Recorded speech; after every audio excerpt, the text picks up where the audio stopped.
Kara Shalom, welcome to our watercolor journey. Heinrich used 3 brushes and 3 colors to create this painting. Let's see how it was done. The materials used are listed in the description below. On the palette we have Van Dyke brown, French ultramarine, a dark grey brown mix of French ultramarine and Van Dyke brown, and Serpentine genuine, which is a bright green paint by Daniel Smith. Color alternatives are listed below.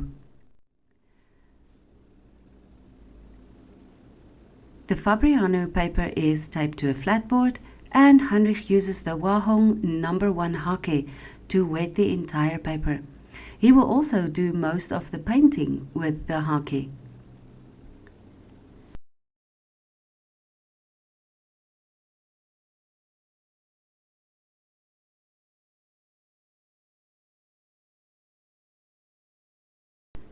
He starts with loose patches of French ultramarine, placing the pigment wet into wet in the sky area. He adds some of the grey mix and continues to build the sky with these 2 colors, allowing the paint to blend on the paper and using the tip of the hake to help spread the paint. The darker colors are at the top of the picture plane, as this is the sky area nearest to the viewer.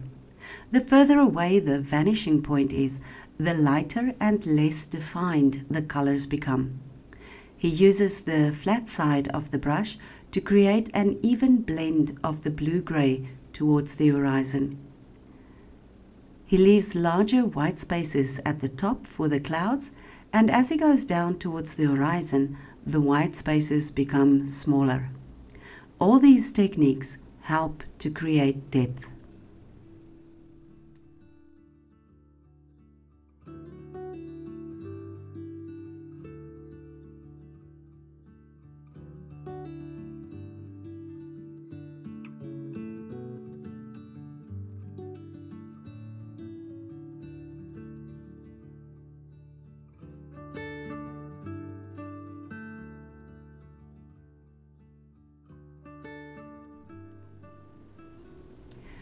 For the first layer of the foreground, he varies between the Van Dyke brown and the grey premix.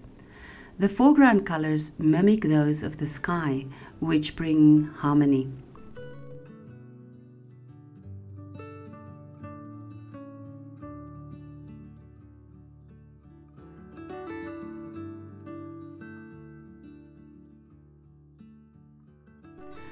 For the next layer, he uses Van Dyke brown straight from his main palette. The paper is very wet, so he needs to use a stronger pigment mix to avoid creating blooms. He adds the paint with the tip of the brush and twists and turns the brush to create different textures.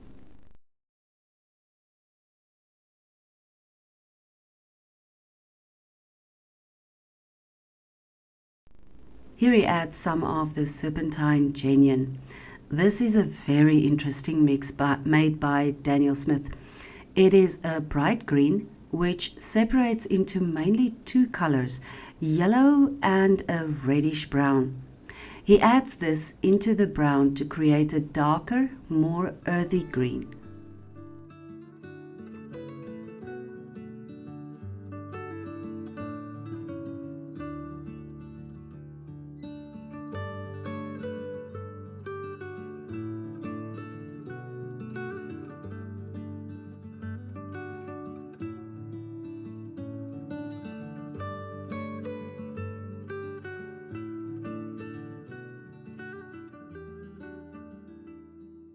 He does not clean the brush and takes some of the green to start with a tree line in the background.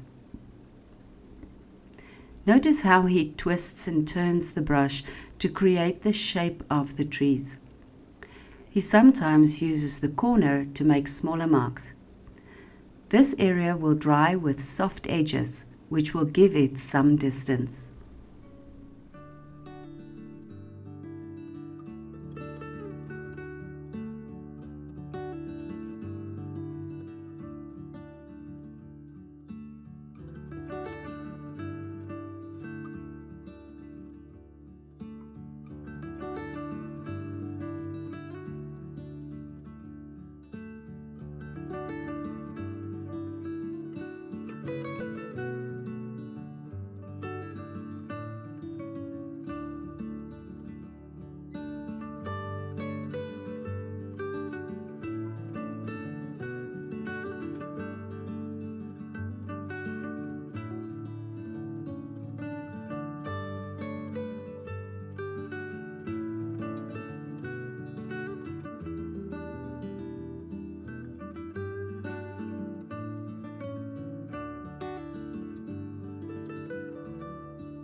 To add some texture and light, he adds a bit of salt to the immediate foreground and the tree line. While he is waiting for the salt to work, he uses the sharpened end of an old brush to score some lines into the trees. The paper is very wet, so the paint pools into the score lines to form thin trunks and branches. Where he wants thicker lines, he uses his fingernails. You can also use a cut-up store card to do this. Have a look at these videos if you want to know more about using a store card in your work. He allows the painting to dry completely and carefully removes the salt residue. Here he uses the Chinese calligraphy brush to paint some more trees in the middle ground. These trees are a little bit more detailed as they are closer to the viewer. They are not too dark though, as they still need to have distance.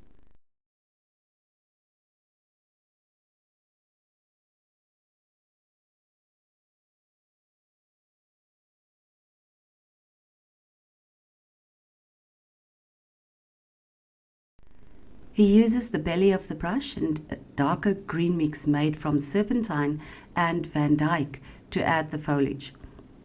When he picks up the paint, the brush is very wet, so he gets larger, more solid patches of foliage. As the brush dries, the foliage is looser and would resemble outlying leaves. He continues to add more trees in the same way.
He grounds the trees by adding some shadow underneath them.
Balance is really important in a painting, and for some reason it is more pleasing to the eye if things are in odd numbers. So here he has 3 trees fairly close to each other on the left, then he has a smaller tree in the middle with a slightly larger one to its right. He will balance this out with a large tree in the front. Although there are an even 6 trees, their uneven positioning helps to draw the viewer's eye into the painting.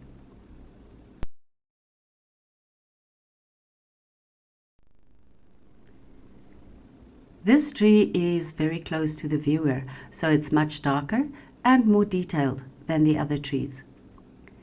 He makes some of the branches dark and others light to give the tree dimension.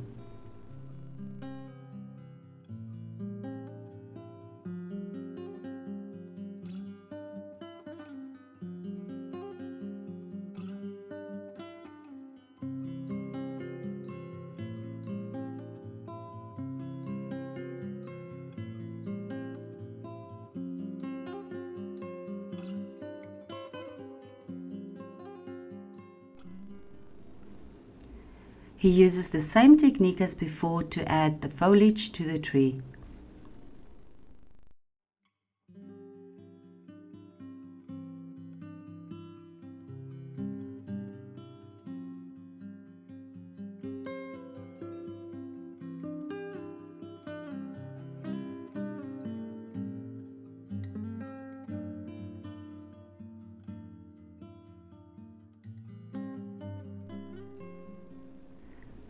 Here he uses some French ultramarine and some of the darker mix to add a bit of definition to the foreground.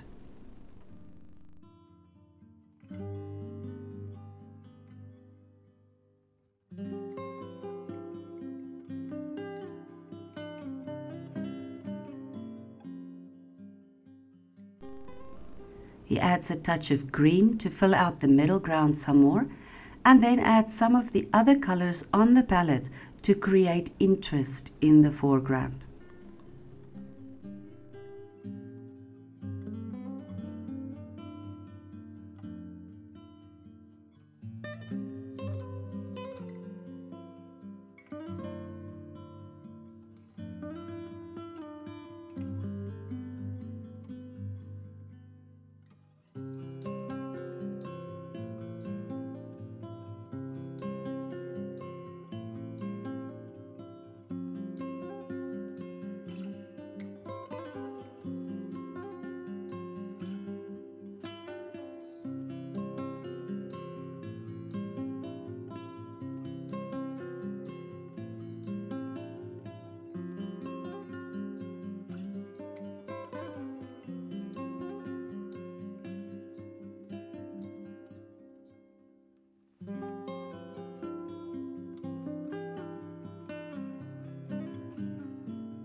Here he also adds a few more shadows to the trees to give more dimension.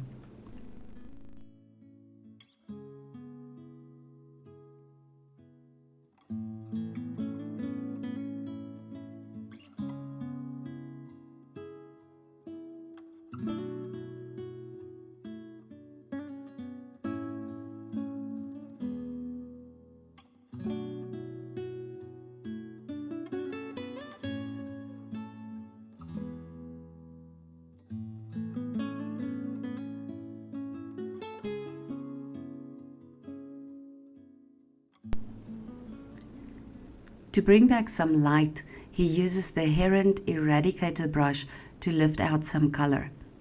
You can use any brush that is fairly stiff to do this, or you can use white gouache to add some highlights. Heinrich opted this time to use the brush. He dips it in water, removes the excess moisture with a paper towel, and then lightly rubs over the area where he wants to lift the paint. It is important to have a light touch, as these brushes can easily damage your paper if you rub too hard. He dabs out the moisture from the paper where he lifted the paint. Be sure to rinse the brush regularly, as it will deposit paint that it picked up elsewhere and that might ruin your landscape.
We hope that you have found some of these techniques helpful and that you would try them out.